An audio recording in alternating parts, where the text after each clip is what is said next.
There's nothing more uncomfortable than being described as a fantastic speaker.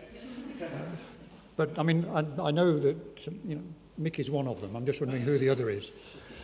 What I thought I'd try to do, well, and what I've been doing actually over lunchtime, is crossing out all those things you've already heard. I've also got certain sympathies, having spoken with many of you, that you've heard all this before. So I am going to fly over this territory like a UNESCO expert, as it were, at least expressing that I've flown over the ground, of which I'm supposed to be, the expert on which the subject is put forth.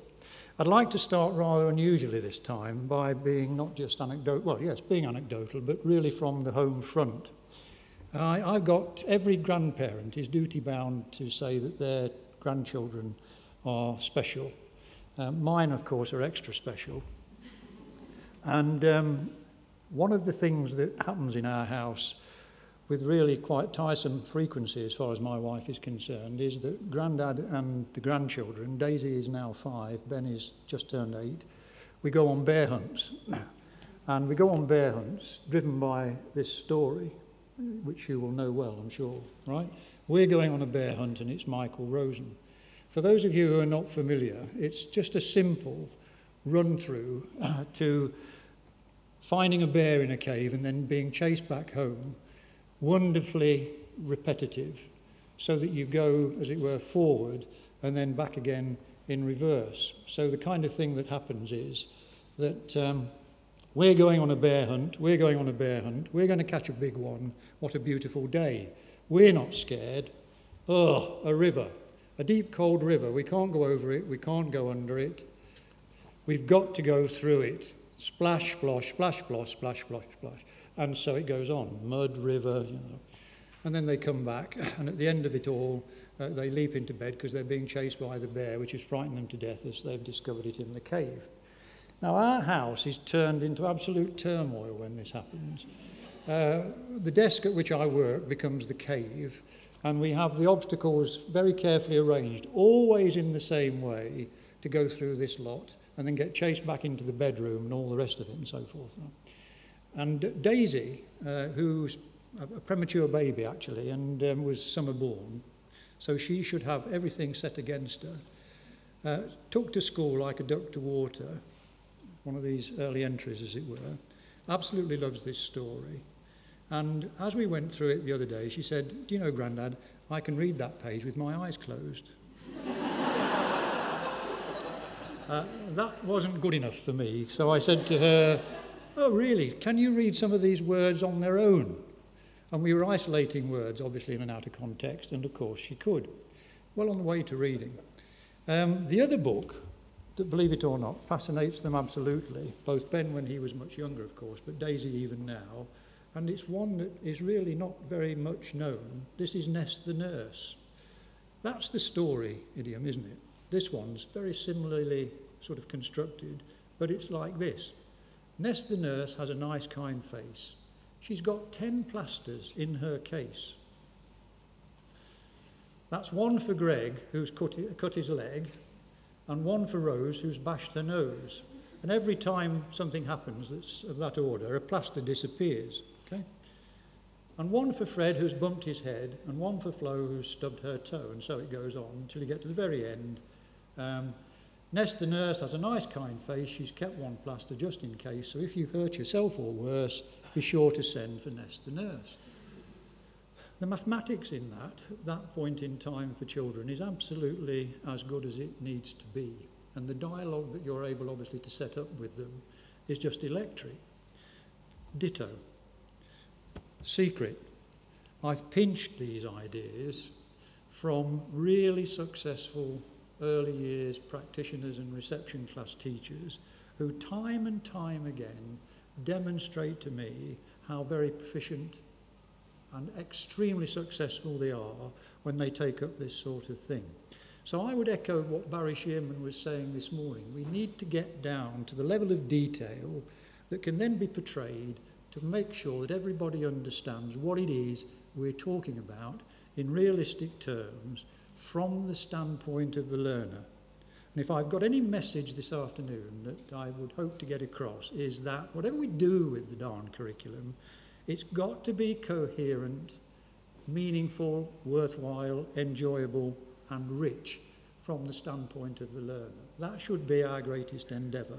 And I have to tell you, starting in the early years and working through primary, and I've spent more time than I ever imagined would be possible in retirement, thankfully, in primary schools, even more than I was able to do with HMI. Terrific. Two things were said to me when I became an HMI. I mean, one was really to understand that we had nothing worthwhile to say in the absence of the experience of the classroom. And the other great bit of advice that I was given was, always be prepared for the irritating success of the wrong method. Right? And as we've gone along in life looking at primary education and certainly the primary curriculum, we've had all this argy-bargy about whether this method fits or that method fits. The only thing that really matters is, does the child benefit? Does the child benefit? And that's what, you know, I look around this audience and I know straight away that there are many here, the majority I've no doubt, who work directly in primary schools. That's your aim too. So, now let's get to the boring bit, because I would like to just fly over some of the territory to remind you where we've come from. So it's a bit of a look in the rearview mirror, if you like. In 1996, I think it was, I went to a lecture at London University, and the speaker said, when it comes to education, the Welsh have a love for it, the Scots have a passion for it, and the English don't object to it. And the next year, he, Tony Blair, became Prime Minister. And he famously declared, as you will remember only too well, his three main policies being education, education, education. So, you know, when it comes to education now, the English are obsessed with it, particularly because we've got, obviously, an election year in the offing. What we can say about the last 10 years, I think, and this is probably where I do disagree a bit with Barry, is that primary education, once seen as the Cinderella of the system, I think, has moved into a position of considerable importance, you might say from the wings to centre stage. And that can only be a good thing. It's no longer seen, as one CEO once said, long ago admittedly, primary education is of secondary importance. There's been an unparalleled level of professional and public debate, I think, about the quality and standards of primary education, accompanied by much improved resources for education across the board. And I do agree with Barry about that. Mick and I were talking at lunchtime about the very same thing. So if we look for a moment in the rearview mirror, if we go to the mid-90s, you know, when all this sort of took off, when the economy was all, at that time, actually pulling itself out of quite a depression, as you'll remember, the relationship between what's there called support and challenge was as pictured in that diagram. And that was put forth, you'll remember, by Michael Barber, who was the arch strategist at the time with the Labour government. So we're looking now at 1997. And he believed that we were in, from where you're looking at it, the bottom right-hand quadrant, that we were suffering from conflict and demoralisation because we had high challenge and low support. Whether you believe that there's truth in that or not, I mean, that was certainly the message of the day. And the antidote was seen to be, by the way, there are three sorts of people in the world. There are digital natives, digital immigrants, and I've discovered a third, digital idiots. And I'm in a minority of one. Why doesn't it change? All right? No, it has. Okay. This was the Barber antidote, if you like, to the position of getting us from that bottom right-hand quadrant to the one above, which was high challenge and high support. Now, I mean, I just show that to remind you where we've come from and to sort of pose the question, do we agree that that's the picture that would have got us from where allegedly we were to where we want to be? And do we agree that what we've got at the moment is a position where we certainly have high challenge? Do we match that adequately by high support? Because again, whatever else we do in curriculum terms, those conditions have got to be fulfilled. Now, we haven't got a lot of time, as I say, so I'm going to sort of whip across quite a lot of this and maybe do some hop, skip and jumping over slides. Apparently these will be available to you after the talk at some point, so let's hope for the best.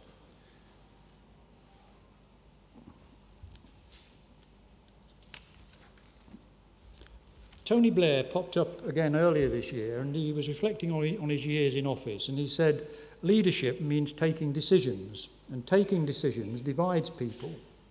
And we've seen plenty of policy decisions that have been taken in education, none more divisive perhaps than those to do with the design and content of the curriculum. And particularly in what I consider to be the most important, as I would, wouldn't I, phase of education, the early and primary years. And at the moment, I think it's fair to say we're not alone in these respects. I spent the most of last month in Australia at their invitation, talking about what's going on in primary education in England. They were particularly interested in our reviews of reading, certainly, and the latest review on the curriculum, because they're planning to introduce a national curriculum for the first time in 2012. And you'll know there are 6 states, and at the moment they've each got their own curriculum, and they're trying to get them to mesh and all the rest of it. And it's very interesting because the position they're in now is exactly where we were prior to 1988, and they're actually approaching it in a very similar way. So, you know, obviously I was trying to say as politely as possible, there are 1 or 2 cautionary notes. They said, well, look, you know, we've admired from a distance the progress that you're making in England. So I first of all said to them, well, distance adds enchantment to the view. But can I just say that when we started out on this track, our intention was exactly the same as yours. It was to come to some view about what was absolutely essential, certainly for primary education, rather than just desirable, and to get that into a manageable core, leaving schools to do their professional best to design the full curriculum. And that's where they've started out, and they've gone, just as we did, to the great and the good in different subject areas and asked them to address that question. Don't give us everything that you think is desirable. Give us what you think is essential. And straight into the mire of everybody wants more than can possibly be put in place and contained within manageable terms as a curriculum. So they are, you know, going through a rather similar path, as it were.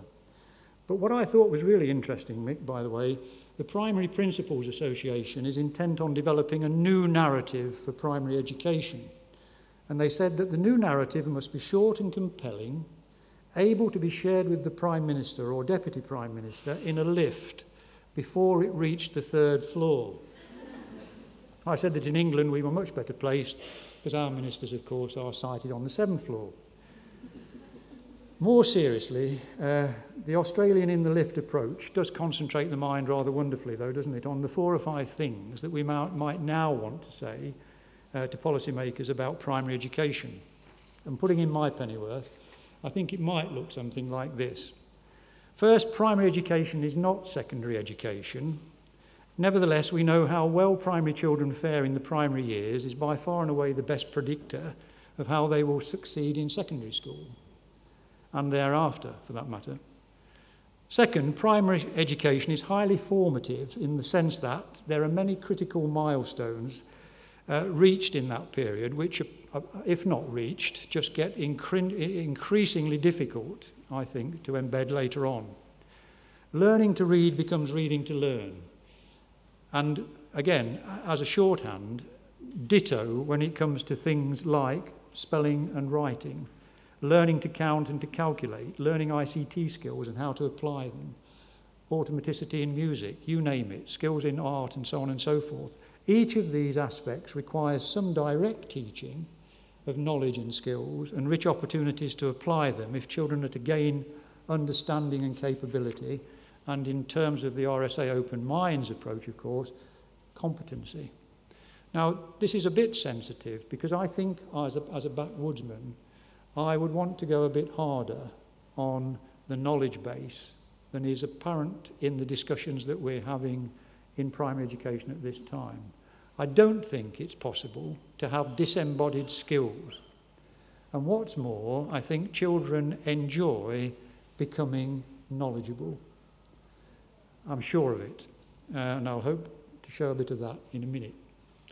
Third, the primary years not only foster children's competencies and attitudes to learning, a love of learning for its own sake, and that's one thing I think we're getting universal agreement about, common sense though it may sound, they also foster children's confidence and self-respect and how well they treat others in the environment. We had some really very interesting advice from a Cambridge criminologist when we were going through the curriculum review consultation. And he was actually looking at this from the perspective of how people learn to get on one with another. And he said, you know, all our research shows that things which turn out for the worst in terms of abrasive social relationships to deep criminal action begin with lack of respect. And if there's one thing that he said, you know, I would urge you to do would be to make sure the curriculum somehow or other captures this business of building self-respect, but of course, in so doing, respect for others. Fourth, the quality of primary education is put at risk if we constantly overprescribe and add more and more to the curriculum and can be taught well and assessed thoroughly in the time available. I'll say a little bit more about that later if we've got time. But I also wanted to put forward this idea, which is simplistic in the extreme, admittedly, but it is a virtuous triangle of factors which offers the best chance of success for primary children. Where these three are in sync, as it were, and of equal quality, parenting, curriculum and pedagogy are really the firmest base we can provide for children to flourish. Matthew Taylor, writing in the Times last week, and I'm looking forward to the transcript of his lecture, pointed out that schools work in communities. That's true, of course. Schools do work in communities. Equally true and equally important, I think, is that schools are communities. Primary education is almost the epitome of how that can work at best. The dependency of the learner on, as it were, the professionals and the adults in those circumstances has got sensitivities that won't recur later on. And the chances of actually getting children to develop socially in the way in which I've just tried to outline are much, much stronger in primary schools because of that close relationship, which really is the absolute diet of a good primary school. I mean, I actually think it's living, as it were, the community life within the primary school that we are so very good at. We've always been good at relationships, social education, and long may it, be sustained. I think it's more difficult to do that in many ways in secondary schools, but of course, not impossible, and secondary schools do very well by and large. But it's a different configuration and organisation from that closeness which exists in primary schools and the sensitivities therein. So, primary schools are therefore, in Matthew's terms, I think drawing on some recent research from the States, they are powerful commitment devices. They're designed to foster learning and social cohesion, and every bit as important as any other civic institution or community service. And we must never forget that there is always going to be a priority in primary to get that social base right. But if we look at those three factors, and I was to say to you, whisper into your neighbour's ear, the rank order of control exercised by primary schools on each of them, I wonder what you would say. We haven't got time for this nicety, but nevertheless, this is what I think would come out of it. They're not equally within the control of the school, are they? And will never be. Our schools are subject to a national curriculum, which by definition requires some prescription. We've either got to make our minds up, do we want a national curriculum? Is it still valuable in the terms in which it was first portrayed? In other words, should there be an entitlement for every child, which we definitely recognise and parents understand and we can work together to achieve? Or do we actually throw it open? If we just sort of exaggerate by saying let's go from one extreme to another, so that every primary school can either opt in or opt out to everything, is that a position that we really do want to uphold? Speaking for myself, the answer would be, sorry, no. I would like to see some well thought out, studied core which is an entitlement for every child. Come back to that in a minute. Nevertheless, even if it were minimal, there would still be a degree of prescription. Parents do not always, do they, endorse at home the values upheld by the school. We've been hearing that this morning, and every school that you hear, when they start to talk about their background, will give you the conditions that make it sometimes very difficult to actually communicate and to get parents on side. So schools have to go it alone. That brings us into quite an interesting area, doesn't it, really? Because the thing which we do have most within our control is pedagogy. It's the art and science, the skill of teaching. That certainly is something which we can do something about directly and sometimes really quite rapidly. It's hardly a revelation then that in the education service, as in other public services, the quality of the service cannot exceed the quality of those who provide it. Surprise, surprise, and some millions, I have to say, was put into this report, again by Michael Barber, McKinsey. The quality of an education system, they tell us, cannot exceed the quality of its teachers. What do we need to secure world-class teaching in our primary schools? One of the questions posed. The only way to improve outcomes is to improve instruction. Interesting, because the dialogue in Australia kept coming up with this term instruction. And I had to say to them, it's not a word that in England we tend to use very much. You won't find it in the Plowden report at all, I don't think. We tend to talk about good teaching, and it's a term I prefer. But as you follow this dialogue, just to alert you, coming from the other side of the Atlantic, and certainly from places like Australia, other parts of the English-speaking world, at the moment, this notion of direct instruction is finding more and more, if you like, support and credence, really as a reaction to lack of it. But I mean, in my terms, it would be high-quality teaching. That's what I think we should be looking for, because I think the idea of instruction can be interpreted in a very narrow way.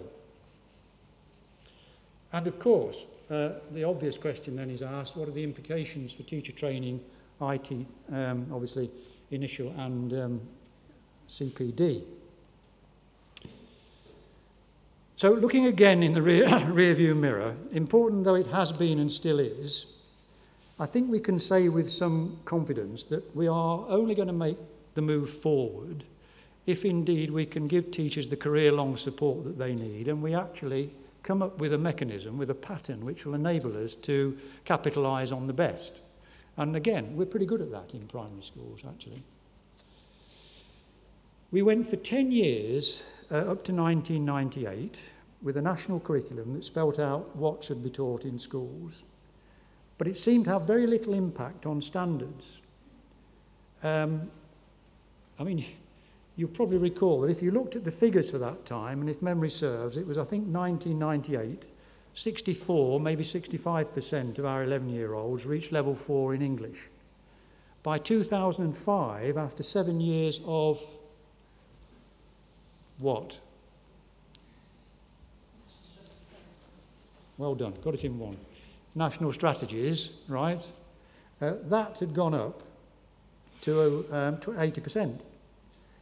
Now, it's interesting. I mean, I don't think that was the only reason that we saw that rise, but there was you remember when the strategies were brought in, there was a definite intention to move from just the what, spelling out the national curriculum, to the how. In other words, how should we structure teaching? And can we make sure that we get some sort of regularity within the system, make it systematic in that sense, such that daily things were going on which gave children a really strong chance to learn incrementally, i.e. the literacy hour, right? And, of course, the mathematics lesson, both of which, if they were to be of an hour's length, of course, meant in total 2 days a week. So there was no small ration going into all of that, and one would expect some return. Now, I think there are issues there where we could have done better on both those strategies, but if the figures are to be believed, there is an association between that rise from 64% over a period of about 4 years, 5 years or whatever it was, to 80%. Okay, So that's the sort of look in the rearview mirror. And what I then wanted to say, that thankfully we don't have to kind of share any of these things with our ministers in a lift, as it were, because, if you read fairly and accurately going back, let's go forward. The children's plan, they're all in there. The whole of that territory is discussed. And it's out of that, if you like, plan, which the various reviews that we've had of late have grown. My review of the primary curriculum, indeed the reading review, although it preceded the children's plan to some extent, was certainly part of that dialogue.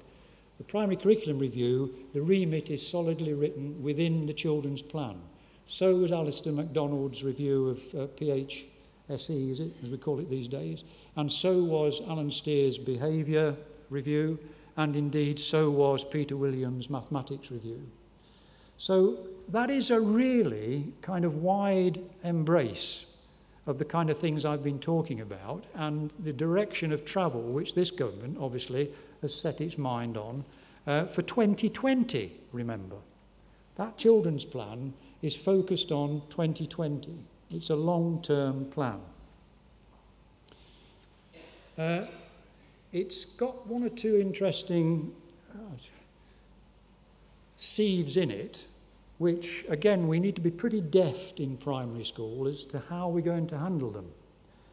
Because although it's asking, say in the case of the curriculum review, to make things more manageable, doing that with any sort of hope for success, while asking for other things to come in, rather than actually shedding that which is already there and we know at the moment to be pressing the boundaries pretty strongly, is a very big ask. And here's, just on this side of things alone, primary schools are going to have to cope with more of this somehow or other. How do we do it when the request is to make the curriculum more manageable and less burdensome, less prescriptive for primary schools? Ditto modern languages, which I'm going to fly over very quickly at the end of this because we won't have time for it.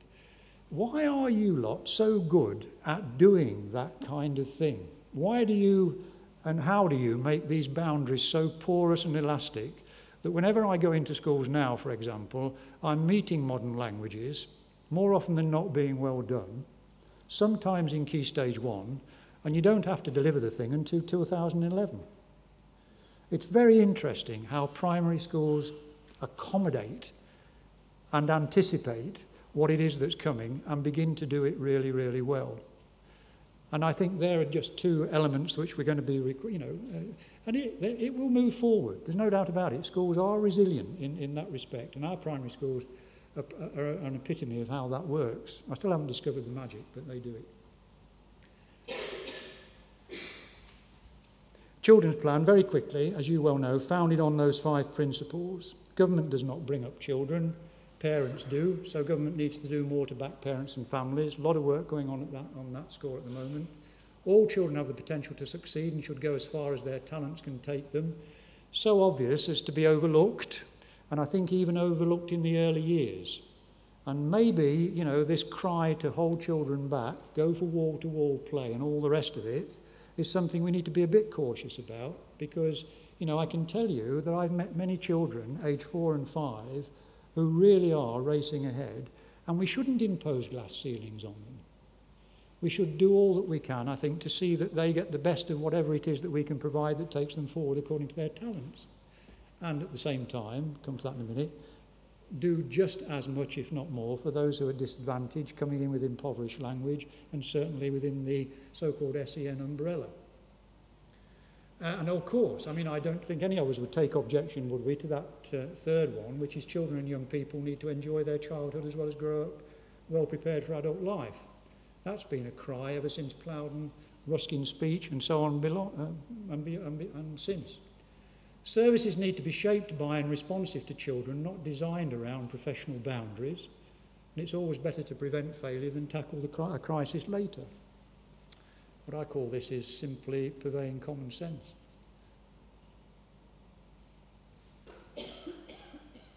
So these were the priorities for the review: more time for the basics so that children could achieve a good grounding in reading, writing and mathematics, and that's kind of a motif that runs through the whole thing. I should think that must be said 5 or 6 times in the children's plan, and certainly in the remit letter that I got, it was said even more often than that. So there was a big underlining of what are the basics now, and how should we actually make sure that we secure them. Greater flexibility for other subjects, still talking in subject terms at this point, but let's face it, there is an invitation to make them more flexible. Time for primary children to learn a foreign language, we've talked about that, and these transitions between play-based learning and certainly the transition between primary and secondary, where I think the Open Minds approach has got an amazing capacity to do something really unique. I'm so glad you chose the title Open Minds. The opposite, Matthew, is unthinkable.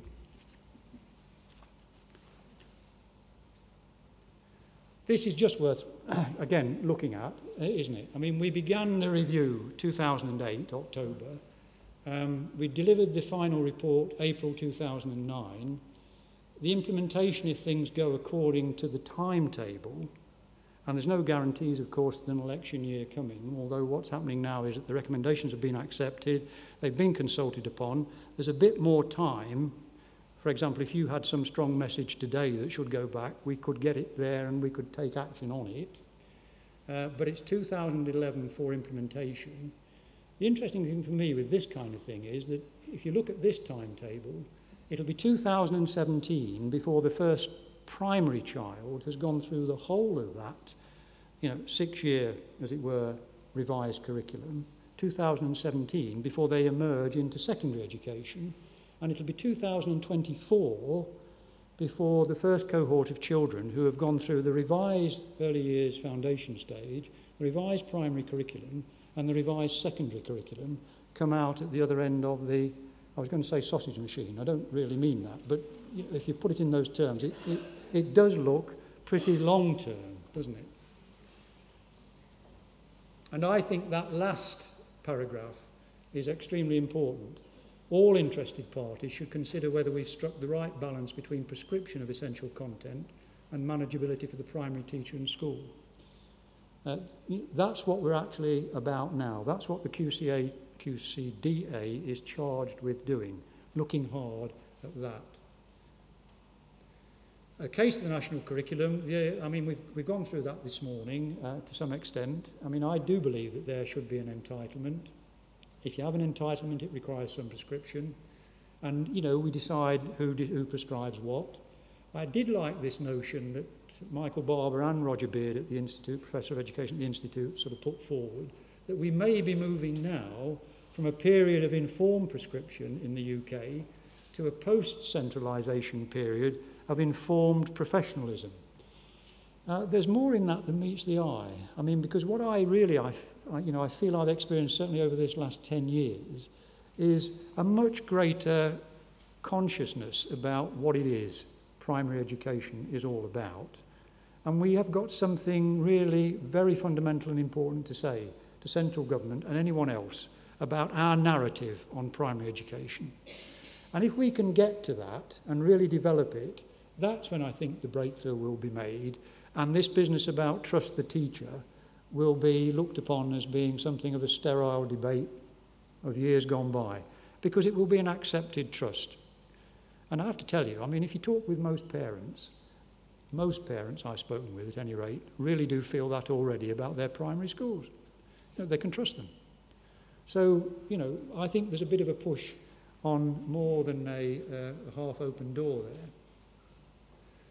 there. Okay, the curriculum dynamic, not static. It clearly must change as society and all the rest of it the world turns and changes and so forth. Like any of this is our rationale in the review. Other cultural constructs got to be subject to conservation, transmission and renewal. I mean, I'm not really myself for lighting the blue touch paper, blowing everything up in the air and hoping it, will come down in a more settled position. I think we should hold to that which is good, and there's enough of that certainly to hold on to. We should make sure children get the best possible deal out of the way in which it's taught and so forth, transmission. And we should certainly solidly, and there's no reason why these things are done seriatim. They should be done together. We should be looking at always the possibility for renewal. And we should get out of this terrible bind, and I have made quite a bit in the review about this business of, you know, we review the secondary curriculum, we review the early years foundation stage, and then we come back and we review the primary stage somewhere in the middle. That is a very uncomfortable position to be in, I can tell you, because, you know, the posts are already set in the ground at either end, right, from 5 to 11. And there's no or not much manoeuvrability. We need to get ahead of that curve somehow and ask ourselves, how do we plan for conservation, transmission and renewal, you know, on, if you like, some kind of cyclic basis, rather than waiting for a curriculum to silt up and then say, let's root this out, throw that away and try and do it piecemeal in that kind of way. And I still think that it's, you know, in sum, what we as a nation value most highly for all our children as a national entitlement. I wish we'd got time to talk about aims and values. That was a very interesting, by the way, this 3 waves of provision. The Australians thought that was a great idea. But actually I've had similar noises made from across the Atlantic in the States. That we've gone for this idea of inclusion, high quality wave 1 teaching for all children, and, you know, if we get that right, there won't be instructional casualties that have to then be picked up in wave 2. Wave 2 will be for those children who, for one reason or another, have got learning difficulties which can actually be solved by good diagnosis and additional support, and wave 3 will then do what wave 3 is designed to do. So I just put that in to tell you that, you know, I do think that's worth retaining as a, you know, a pattern for the future. And just to reinforce where I think we should now be coming from when it comes to language, when it comes to the essentials, one of the best bits of work that I think I've read for many a year is coming out of this stuff that Usha Goswami is doing at Cambridge, the Foresight Mental Capital and Wellbeing Project, which is all, you know, to do, as you've probably read, with neuroscience and, you know, brain studies and all the rest of it. I think Matthew picks that up in his paper in terms of the social implications of all of that. But what she's saying is echoed worldwide now in most of the research that I read that seems to take an intelligent look at curriculum. Language is the core symbolic system underpinning human cognitive activity, vastly increasing the efficiency of memory, reasoning and problem solving. Symbolic systems, language, writing, numbers, pictures, maps, just examples, enable the individual to develop a cognitive system that goes beyond the constraints of biology. Now, I would need some convincing that somehow or other should not be given priority in primary schools. Language development has got such power that, in other words, to lift the curriculum and children's learning, that we just must give it priority. That's what I was trying to demonstrate with these 2 examples from, you know, the power of story, the power of drama, creative arts. We've got to put much more thinking into how we use those, both as vehicles for actually moving this bit of the game forward, and absolutely as essential in their own right. That is not impossible. And again, you know, there are good demonstrations of how it works in our schools. So, you know, I think there's certainly room and scope for open minds thinking about all of that. And this is Proust and the Squid. If you never read another book, I say to people, Merriam-Wölf, the title isn't one that you would readily reach for off the bookshelves, is it? But it's the story and science of the reading brain. It is so much more than that. I didn't know that Socrates didn't want literacy. There you go, there's a taster question for you. Nothing about language development, she says, has isolated effects on children. She's one of the top researchers, by the way, from the States. Many factors that children bring to the table in kindergarten cannot be changed. Language development is not one of them. Her thesis is, and I think, you know, I warm to it, if we're really serious about helping children from disadvantaged backgrounds who come in with language impoverishment to a degree that is really withering as far as their learning is concerned, it's no good thinking that, unstructured activity defined as play, and is probably a travesty of what we really should be meaning by play, is going to get them where they need to be without an intensity of input which is appropriate for those youngsters by all means, but nevertheless is most certainly dependent upon adult influence. So it is not just freewheeling, child-initiated play, and I think that's something which all of us would learn from our own children if we recall how they've made good progress in the past. But it's all controversial stuff. I think, however, we should make sure that we at least register it in the debate. She's talking about that bit of research by Motes, woman who spent more or less the whole of her research life looking at impoverished language and coming up with these statistics like, that for some children, they hear 30 million words less than their peers, as it were, on entry to school, on entry to kindergarten. I don't think it's a matter of how many words you actually hear, but I certainly think vocabulary build-up and all the rest of it's very, very important, and the use of all of that, and we should reflect it in the primary curriculum in some way. And the average household, however, the good news is, offers ample opportunity to give a child everything necessary for the normal development of language. How are we doing? Mick, what's your starting point? I'm on. Now? Yes, more or less. More or less, okay. And I just want to, in a sense, if you give me 2 minutes, I'll try and finish on this. It's neuromyths in popular media. This is Goswami again. It's been shown empirically that adding some jargon about the brain makes any claim more credible. Left brain versus right brain learning. Seems to me that that's full of holes from what she's saying from the research. Ditto, we need to be very careful about this business of learning styles. For young children, multi-sensory activity is what pays greatest dividends. I could demonstrate that time and time again in some of the best examples I'm now seeing of the teaching of reading with young children, building letters and sounds and all the rest of it. And that is not, by the way, hot housing, force feeding or anything else. It really is engaging children in ways that I think we would all be delighted with if we saw how they respond. It can be done, and it is being done in the best circumstances.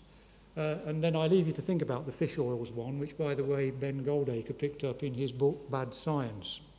A remarkable piece of, I'd say research, critique, if you like, about how bad science gets into the system and becomes credible.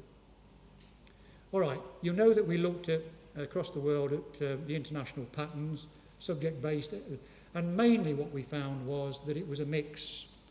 There were very few worldwide curricula that went for entirely theme-based, entirely skills-based, entirely areas of learning, entirely subject. There were generally judicious mixtures of one or other of those. And this was our big dilemma. How do we get from early years development to Key Stage 3? And as you know, the present position is that more or less all of that on the right-hand side is at the moment within the primary curriculum. And we had this great debate about subjects essential but not sufficient. This was the studied position from Civitas, who defends subjects to the hilt, of course. And this was the position, you can have these slides, from Seamus Haggerty, who took a totally different view. And, the problems of overloading, coherence and irrelevance for many pupils that flow from a subject approach to the curriculum are familiar. A common reaction has been to negotiate between competing demands of subjects, squeeze a little extra time by looking at subject overlaps and so on, and this yields limited solutions. And he makes the point about it doesn't foster transdisciplinary learning. And then I thought, okay, here is the great chink of light, the RSA Open Minds Handbook. Competencies are taught through subject content currently required by the national curriculum, and through a variety of teaching and learning styles. You can read that for yourself, but let's jump to the last paragraph. It will quickly become apparent that the above models adopted by secondary schools result in an organisation of teaching and learning that has many elements more commonly found in primary schools. I think it's going to be very interesting to see whether we can bring about that seamlessness and that transition that RSA is reaching for. So I've got 10,000 more things to say. I'm now going to stop and hope for the best. And thank you very much indeed for listening.